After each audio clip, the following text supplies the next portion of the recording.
Okay tayo. Ang ating lulutuin ngayon ay ginisang tahong. Yan, mussels. So, yan ang ating igigisa. Yan, ang lalaki. Yan, magigisa muna tayo ng bawang, sibuyas, at kamatis. Yan, dito na natin at may bawang pa. Isa-isa muna. Yan naman ang ating ulam ngayon. Ginisang tahong at inihaw na tilapia. Yan. Luto na. Lagyan na natin ng patis.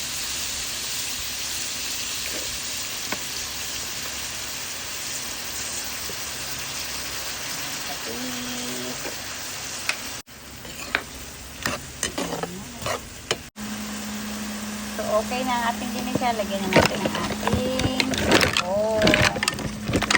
yan, dami.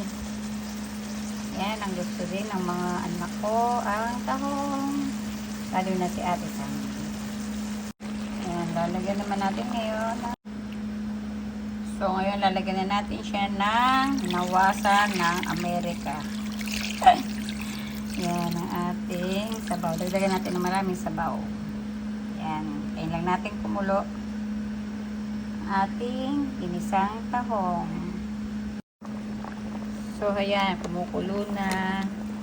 At ilagyan na rin natin siya ng ating secret ingredients. Nalagyan lang natin siya ng Knorr bouillon powder, pampalasa.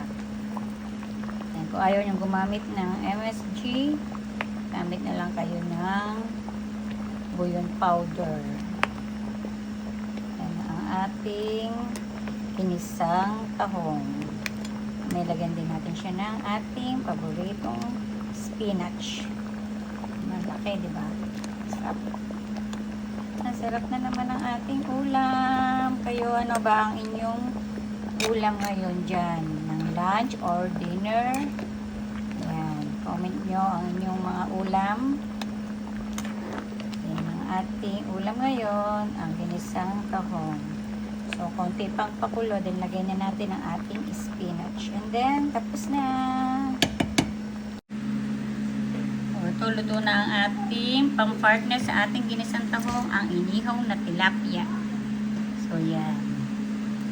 Yan ang ating pang-partner sa tahong. Sarap na naman ang ating dinner. Mayroon tayong inihaw na tilapia. Ayan. So, okay na yan ang ating ulam. Mapapa-ali rice na naman. Diba? Ayan, lagay na natin ating spinach. Spinach. Ayan ang ating gulay dito. Laging spinach.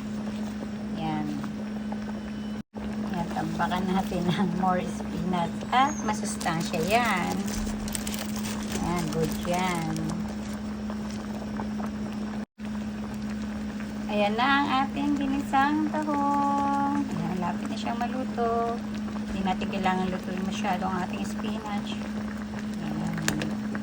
So, okay na yan. Kakain na. Let's eat tayo. Ayan, sabay na tayong kumain. Diba? Yummy, yummy. Ang pagkain na naman natin ngayon. Ayan. Minsan, magmimit tayo ng mga pork or beef, and then seafoods, fish. Salit-salit ang ating ulam. So, ngayon ay tahong naman o mussels ang ating ulam.